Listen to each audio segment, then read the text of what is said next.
The panel discussion is on tech-infused retail, transformative strategies and collaborations reshaping the future shopping landscape.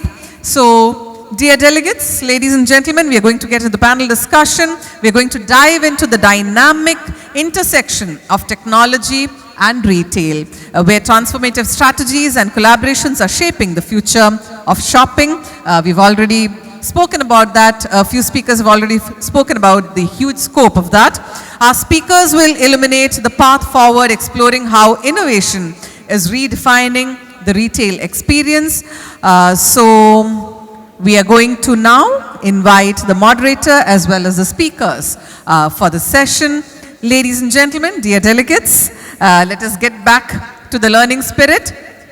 Our moderator for the session, let us welcome him with a big round of applause, Mr. Jayakumar Mohanachandran, the Group Chief Information Officer of Buzeki Group. A warm welcome to you, sir. He's coming all the way from there, running onto stage.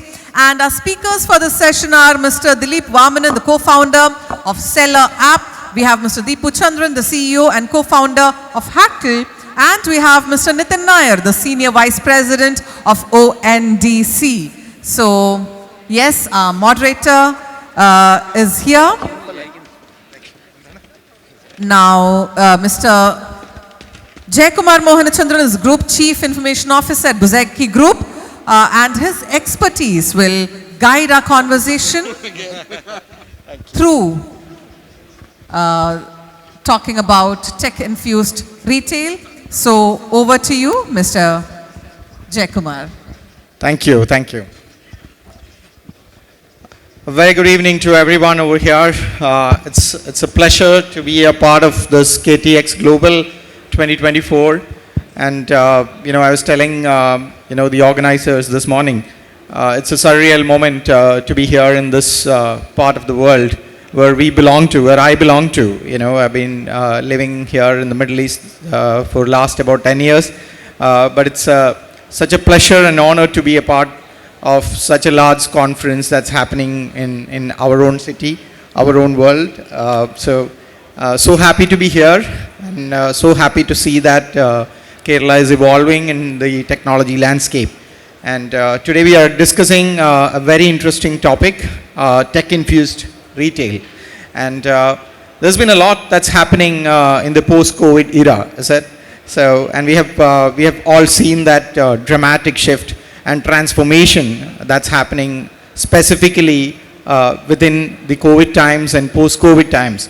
So today we will be delving a little deep into understanding how the organizations, we have some eminent panelists over here from Seller App, from Hackle, and also from ONDC. So we will try to understand a little bit in terms of the dynamics, like how they handle the different transformation and also the shifts that's happening within the retail industry. Great. So, Dilip, so we'll start with you, and probably my first question to you is, how do you think the retail landscape in Kerala has evolved over the years, and what role has technology played in this transformation? Check. Okay, thanks. Thanks, Jayakumar. Namaskaram, Kozhikode. I think I did my engineering in NIT Calicut and passed out in 2005, and it's kind of a homecoming for me. Like the city hasn't changed a bit. I think the same kind of good hospitality and good food, that's what, right? So I think this is a very interesting question, how the retail has changed in Kerala. See, I am currently staying in Bangalore. Let me just start with Bangalore and then I'll move to Kerala. So last week I was interacting with someone who is around 22 years old, and I happened to be in his home and I was opening his fridge and I saw there is nothing in the fridge, right? This is very different from how the refrigerator is there in my house, right? First week of a month, my wife will force me to go to something like a MK Retail or something like D-Mart, and we come back packed with 10 or 15 large bags, keep it in the fridge. But the consumption pattern of people have really changed. Nowadays, people plan for one day, right? So it's the up to 12 o'clock you can order any product and it will come by 6 o'clock, right? So the husband and wife talk to each other just before sleeping and decide what is going to be the breakfast tomorrow and what is going to the lunch tomorrow, right? So this transformation has happened in cities, like probably in around 8 to 9 cities in India it has already happened, right? And I am sure that the same thing will happen in Kerala as well, right?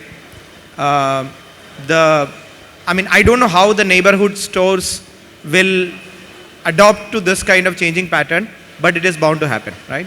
I also want to bring in the second thing. So we are not known for a lot of manufacturers on CPG brands and all, but I think again the world has become very small now. It's very easy for you to sit in Calicut, innovate, understand the customer behavior, make a product, manufacture a product, and ship to across the world, right? So this is also something which is in our door. Amazing. I think, the key message here is the world has become very small, and that's proof of the pudding. We all know that, we can get anything and everything within our fingertips, and it's all available at the click of a button. And that's how the retail has transformed, and it's very interesting to see that how it is going forward as well. So to Deepu, the next point which we wanted to kind of dive a little deep here is, how do you think the consumer behavior has changed? What role does consumer behavior play in driving the adoption of technology in the retail industry? And how do you think that retailers can stay tuned to that changing trends? I think it makes it easier to answer this question after what Dilip said, right? So there was a time when we used to plan groceries for a month. We still do. But if you talk to younger generation, like he said, they plan it for one day. The transformation has not just come from change. It is technology induced change in consumer behavior, right? If you talk about, there was a time when people used to question the emergence of quick commerce. People used to ask, is it 60-minute, 90-minute delivery, 20-minute delivery necessary, right? But today, it is it is impossible for youngsters to think about life without quick commerce, right? And they are also spoiled for choices. He spoke about, sitting in Calicut, you can create a global brand. And it makes it easier to talk about the emergence of D2C because Venkat spoke about emergence of D2C. Today, consumers are not just impatient, but also are spoiled for choices. Right? If you step into a retail store and if you don't find something on the shelf, then as a retail store, you lose that customer, right? So, and retail is also, I was telling Dilip yesterday, we were having a discussion. So I was saying retailers are trying to maximize their revenue and profits out of real estate. So they are not just in the business of selling products. They are in the business of real estate. And real estate is becoming pricey, not just in cities like Bangalore, but in every nook and corner of the world, because land is not an unlimited resource, right? So as a retailer, if you have a customer walking into a store and walking out without a product, then you lose not only revenue, you have lost him for maybe life. So it is important for them to maximize and ensure that you have product availability. So customers are getting spoiled, right? He said that customers do not plan. It is not a good habit as far as our generation is concerned. But they are also becoming impatient. Delivery, 20-minute delivery. I hope people are not intentionally switching. Right? So technology is not just spoiling the consumer, but also creating a lot of opportunities for entrepreneurs. Right? So, in today's world, if you look at Amazon or Flipkart, you will see a lot of products in each and every category. And India, there are more than 1,200 D2C products which emerged and which are successful in the last 4 or 5 years. Right? So, everything connected to retail transformation or technology adoption is forced from consumer behavior. One, spoil for choices. Two, consumers are impatient. And three, retail is a business of real estate, right? So these are the three factors that will drive technology adoption moving forward.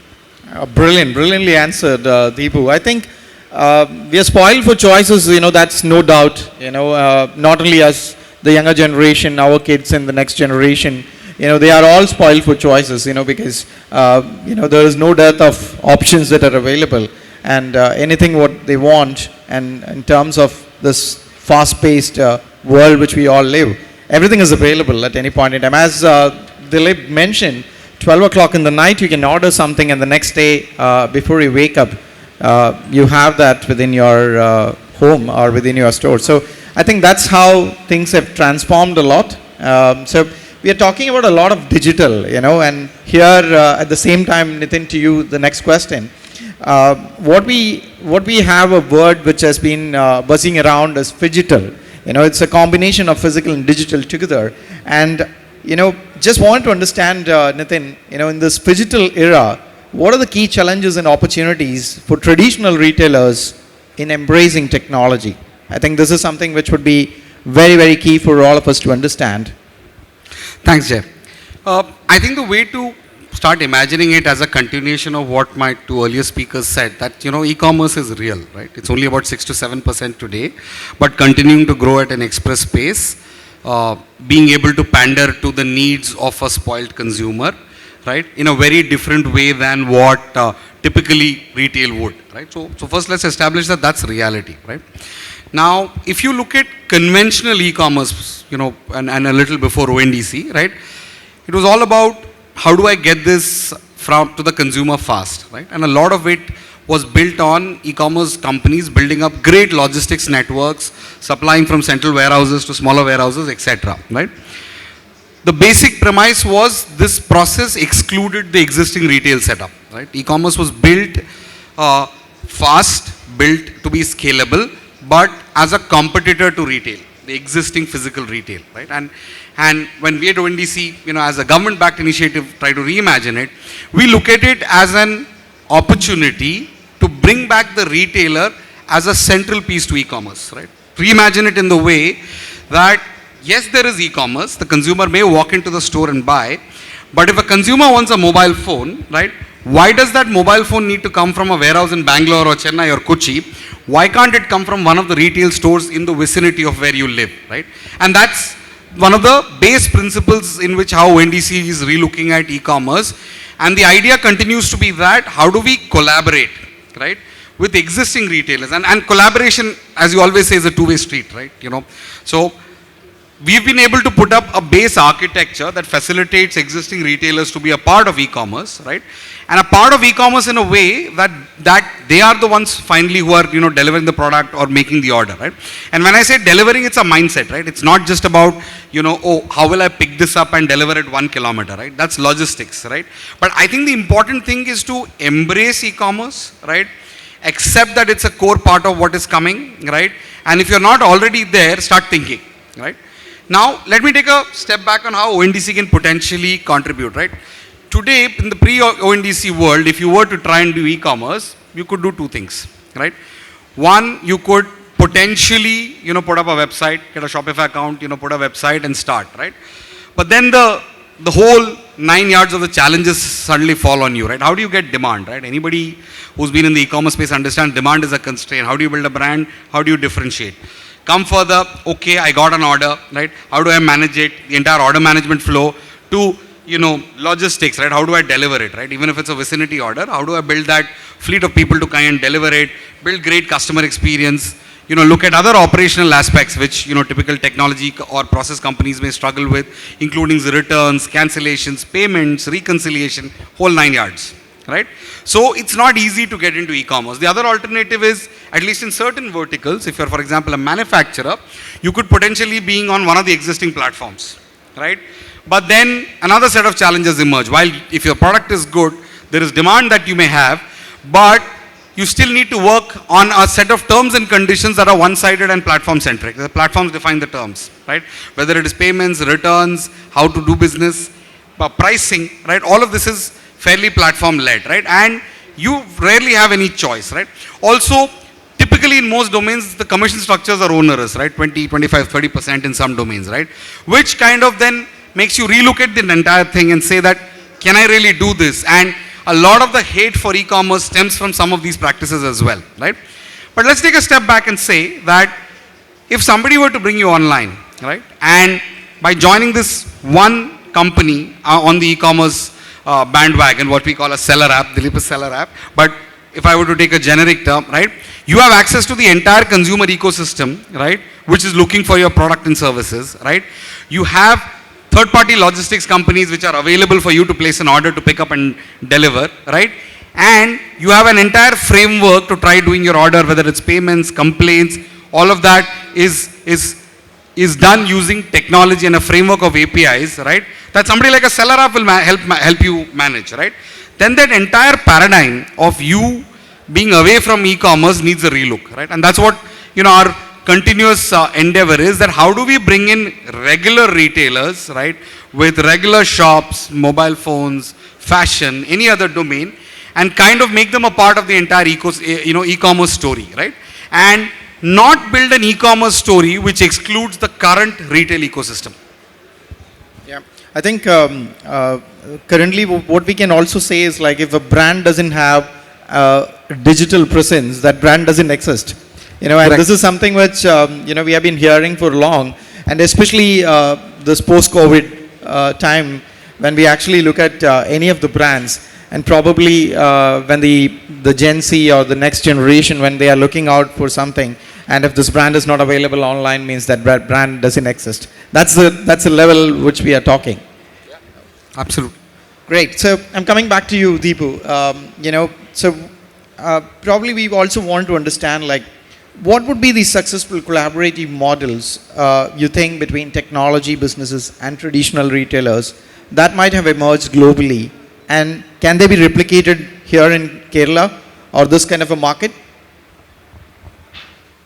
I think going back to, taking cues from what Nitin said, phygital is here to stay, right? So there was a time when we said consumers will not buy vegetables online because freshness is important. There was a time when we felt that consumers will not buy furniture online because these are large, bulky products, right? And in that evolution of e-commerce, it started with small products, then electronics, and today furniture has been the last one to pick up. And many of our customers fall into two categories.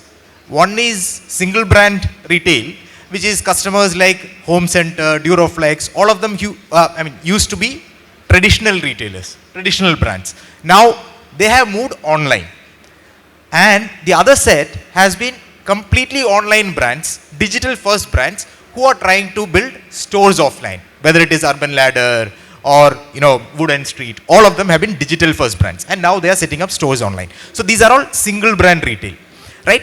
One of the things that they have done is they have imagined the retail store as an experience center, right? So like I said, space, it is real estate, it is expensive. So you can't store a lot of inventory there. So how do you ensure that customers walk in and they are satisfied?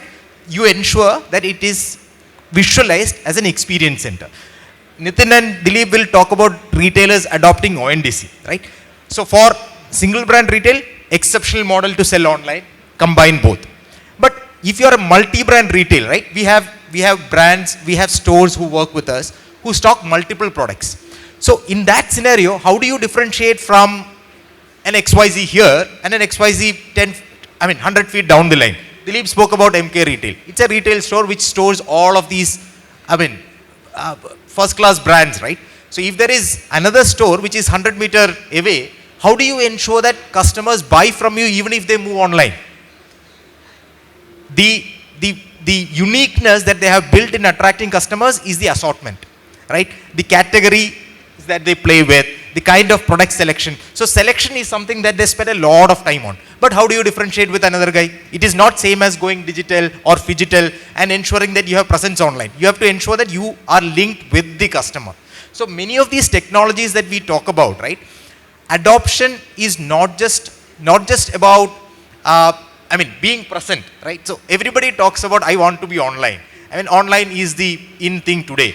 But it is primarily about what is the strategy that is suited for the categories that you play in.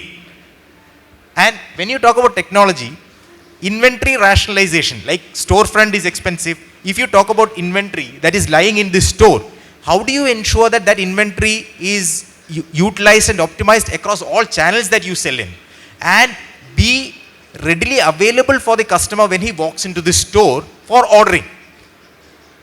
Right? So during COVID, e-commerce picked up. I mean, many of these traditional retailers also wanted to move online. And there is a term that they used to use, endless aisle. Endless aisle is about having, what is an aisle? Aisle is where products are storing. How do you create an endless aisle? You need to integrate the inventory that is in the store and also enable the customer to order something which is not in the store, which can be delivered from your end warehouse. These are all scenarios where you leverage technology to have a customer base. That means if you have let's say you have a WhatsApp community. I'm just telling an example, right? You have everybody is now part of at least 2 family groups, right? Like your father's side, your mother's side, and if you're married, your mother-in-law side, father-in-law side. At least 4 groups you are a minimum part of. Then comes your college, school group, all of them, right? See, if you have a customer base, you can easily promote, or you can easily build a buyer application and promote the products to them. That's another second option coming, right? So the visibility for the stores, if you're associated on ONDC, it's not going up by 1x or 2x, it's going up by 100x. Because your products are now going to be visible not in one Amazon and Flipkart, but in hundreds of Amazon and Flipkart, right? So it's a complete rethinking of the retail and commerce. And all the services companies out here, I will really suggest you to look ONDC in detail. And there are also a lot of very interesting data play coming into picture. So by default, we are a data analytics company from the last 6 years. And ONDC is extremely interesting for me because of this reason. So I can start understanding the customer preferences, which is digital right now. And based on their digital preferences, I can tweak the products further.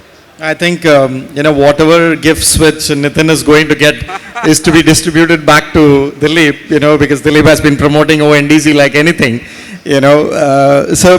but it's great to see that collaboration happening, and we are in that world where collaboration is key, and unless and until we collaborate well, we'll not be able to succeed. I think Dilip has covered a lot on this point, but still, Nitin, do you have anything else to add on the same point?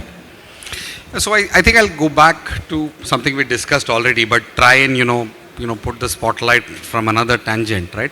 So let's look at quick commerce, right? Let's look at the genesis of it, right? What did quick commerce companies do? They picked up in the beginning a couple of hundred. The last I checked, about 5,000-6,000 SKUs that are the most sold SKUs, right? In grocery, in food, etc. Put up dark stores and made it extremely convenient to order them, right? Now, if you look at it, that's a pertinent use case, and they have found a niche, right?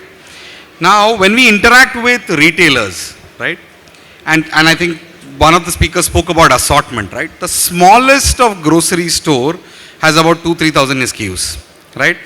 I have interacted with large supermarkets in Bangalore which have 60,000 SKUs, upwards of 60,000 SKUs, right? And suddenly you're looking at an assortment that is far bigger than what quick commerce can provide. Quick commerce is looking at niche set of products, of course growing, right? They started with probably 300 products, they're at 6,000, they will be at 60,000 one day, right? Without doubt, right? As long as there is a market, they will build it out, right? But having said that, as a big grocery store, right, a big supermarket in Kozhikode, you're probably already at 20,000 SKUs. The largest ones are at 50-60,000 SKUs, right? So on assortment, you already have a significant advantage over quick commerce. What you do not have is the ability to do quick commerce and get to the consumer fast, right? And that is where the whole idea of relooking at, can I be on the e-commerce bandwagon?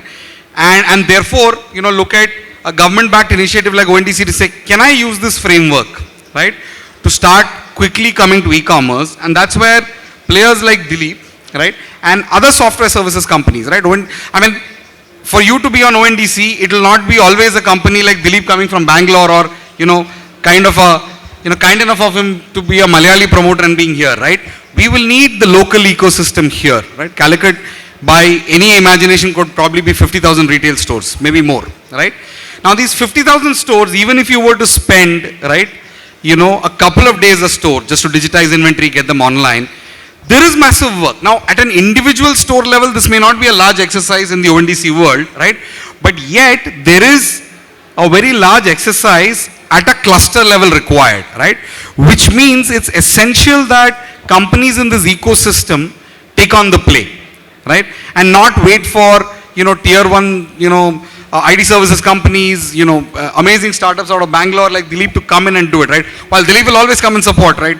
I've seen how he's led the digitization in Kerala for several entities, but I think there's a very pertinent need for local companies to step up, right? And collaborate with local retailers to build this out, right? And it will be a combination of local companies supporting local retailers, which will really start making the difference. And therefore, suddenly you start playing on an even plane with a quick commerce company, bring in great tech, private equity money and 6,000 SKUs, but you walk into the game with great tech and 60,000 SKUs, right? And therefore, you are then better equipped to take it on and continue to be relevant in the current e-commerce, ecosystem. Great, great. I think it's been complimented back, Dilip. So, the gifts will not be exchanged. So, Dilip, I'm coming back to you. You spoke a little bit about your organization and also in terms of the data and analytics platform, what you guys are focusing on.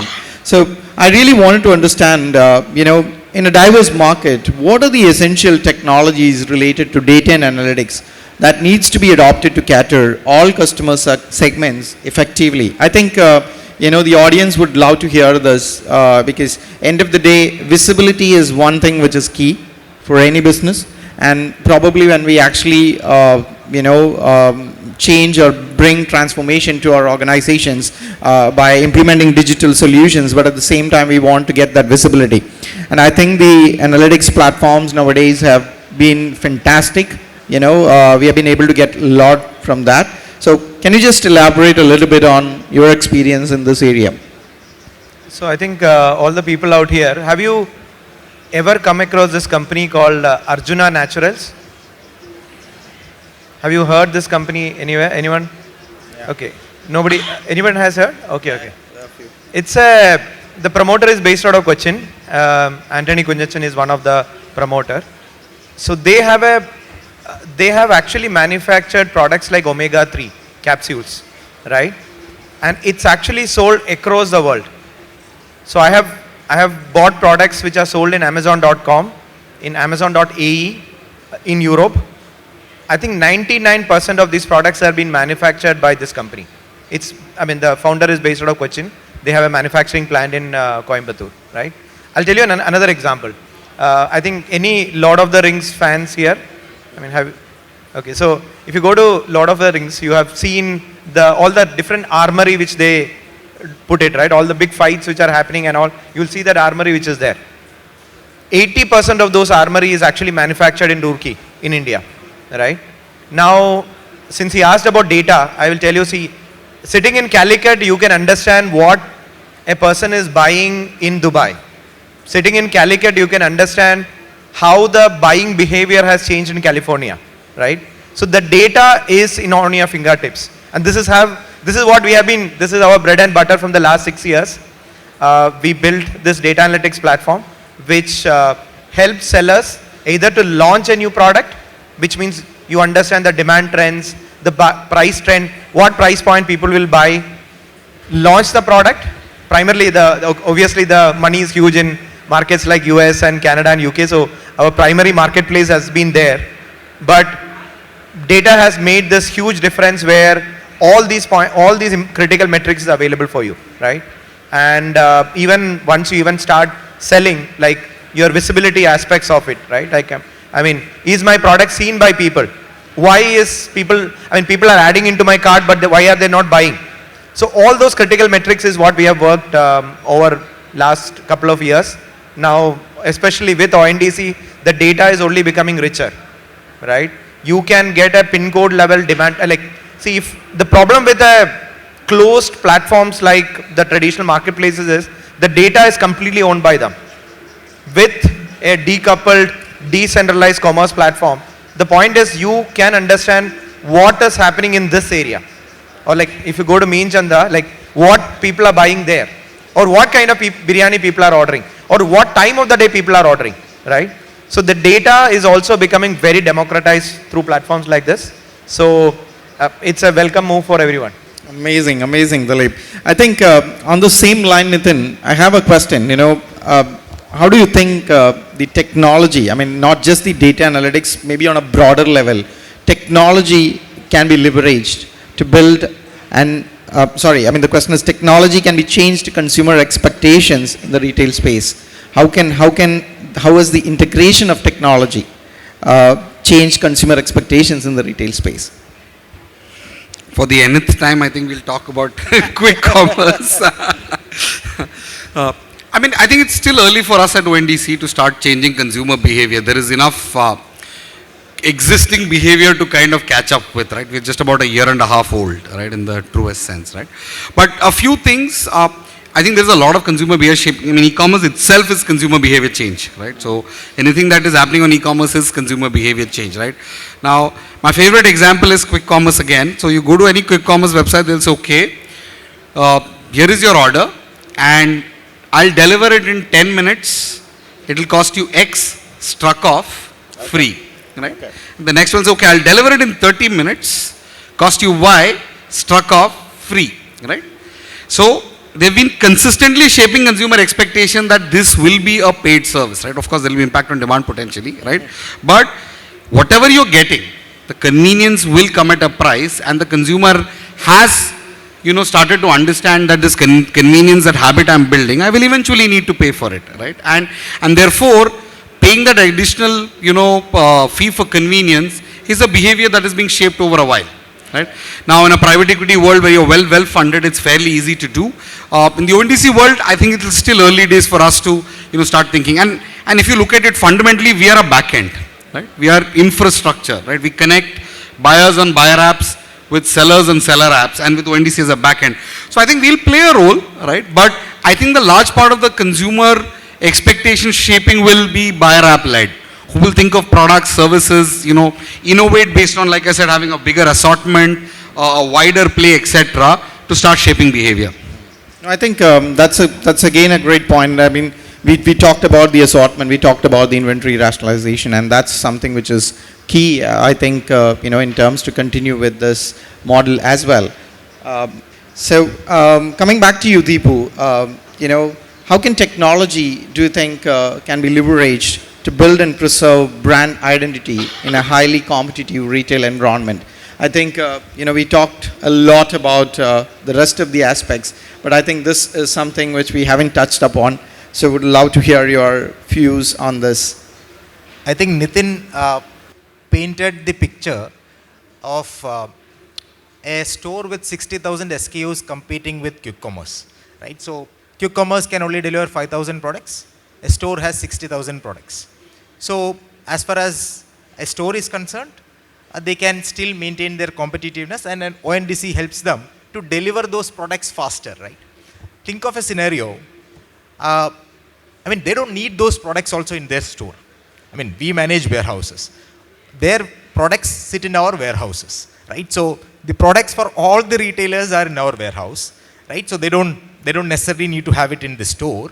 And orders come through their buyer app, through seller app, and logistics providers provide products that stores do not have, right? So how can a store in that scenario maintain their competitiveness, right? Assortment is one he spoke about, right? Again, brand identity is closely connected to the experience that a store or a store friend provides to a consumer.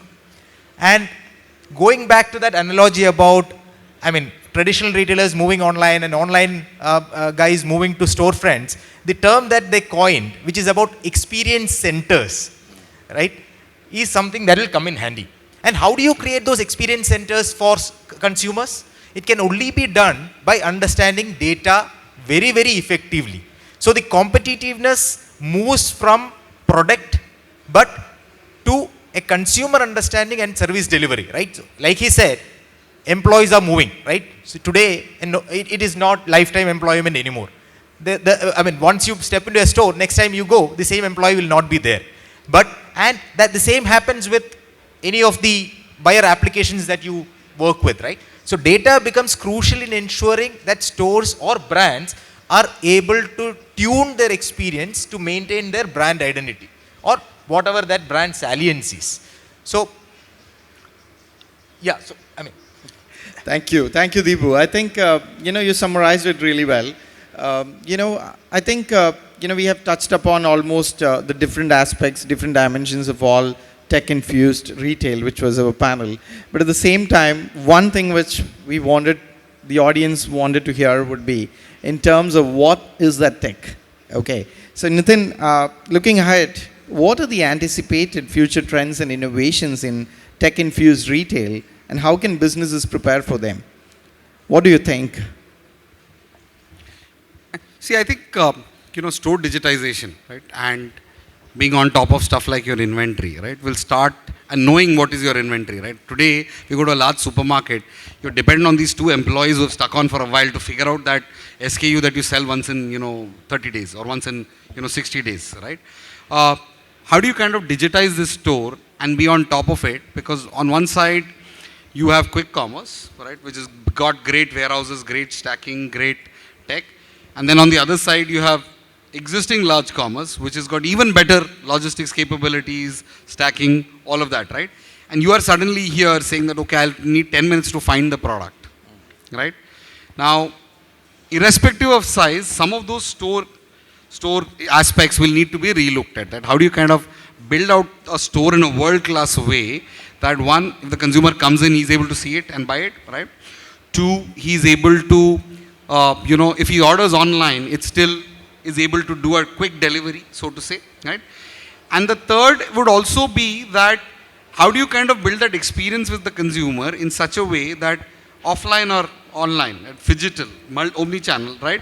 The consumer starts looking at you as somebody that they trust, right? And that becomes very critical that yes, if I buy a product, if I look for a product, it will hopefully be available with the store I trust.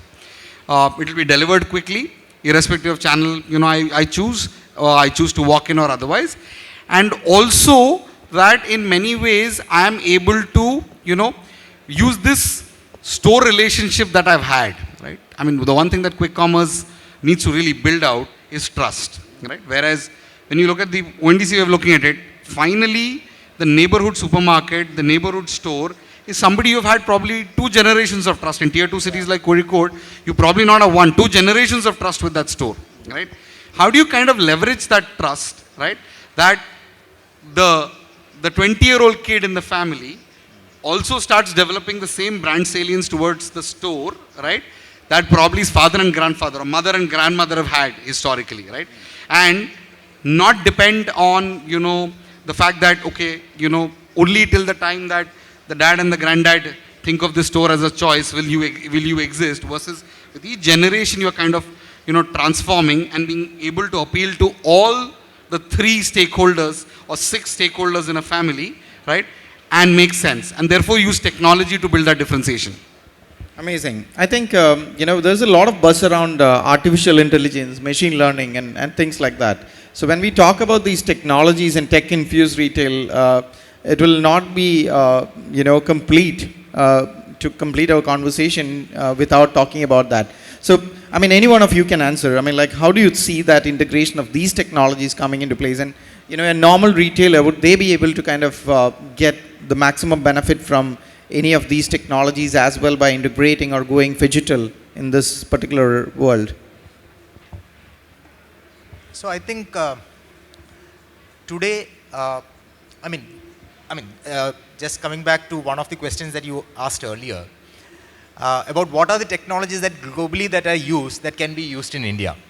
So we are doing a project with a US logistics firm.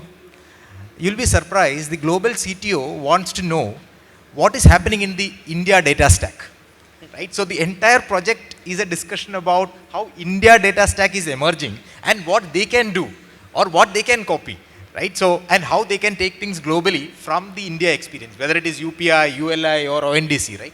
So from a technology perspective, I think we don't need to look globally today, right? And we are way ahead of most of the countries across the globe, right? So, and AI, we talk about, so from a AI platform build, world is ahead.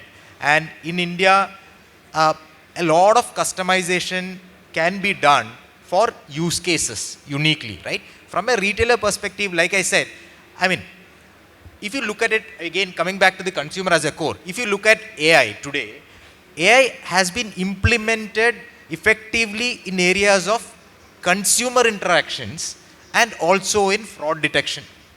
These are two areas that any retailer, whether it is e-tailer or a retailer on the ground, struggles with.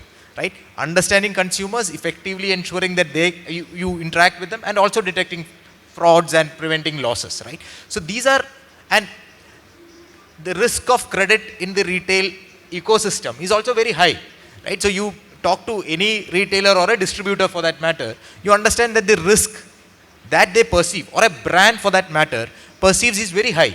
So these are areas where AI can be effectively utilized to bring down the risk perception, right? That can also increase the margins across the board, right? We talk about retail as a thin margin business. At the end of the day, it is thin margin because costs are very high, whether it is real estate or logistics, fuel costs are increasing. Yeah. And I mean, trust, he spoke about building trust as a business, but individuals are also, I mean, not that trustworthy, right? At the end of the day, I mean, so these are mechanisms that can be put in place by retailers, distributors, brands to ensure that the margins across the board increases. And there was an era when you had to go back and analyze data to understand effectiveness and productivity on the ground. So, I mean, as a brand, you have salespeople visiting, say 30 stores, 40 stores in a day and taking orders.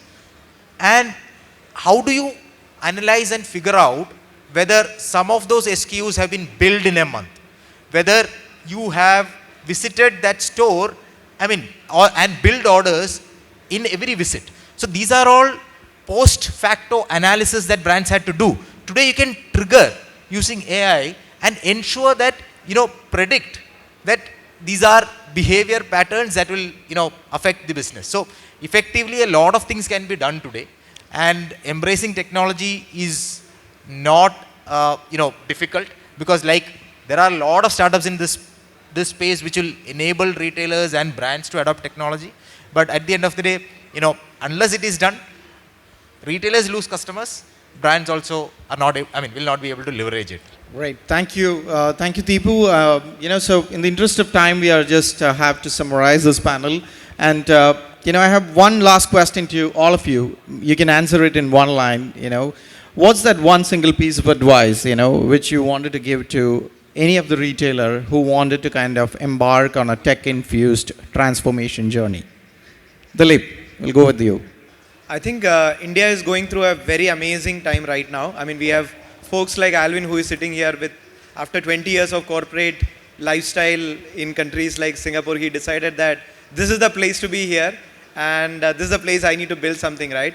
So, and any of you, if you visit US right now and try to go to a retailer and try to pay, you still need to hold that plastic card and then make the transaction, right? So I think India is actually going through a very fast expressway, and this is the place to build something now. Brilliant. Deepu. So he said one word, opportunity. Great. Nitin. I think this is the easiest question of the day for me, right? As a retailer, please join ONDC. It's an expressway for the country is building for you, right? Please come, embrace it, and fight on even terms with anybody and everybody on the e-commerce space. Thank you. Brilliant. Thank you, gentlemen. It was amazing to have you all on board. Unfortunately, we don't have time to take any questions. we should be around and we can take any questions offline. Thank you so much for being here and paying some attention to this panel. Thank you, gentlemen. It was fantastic to have you all. Thank you.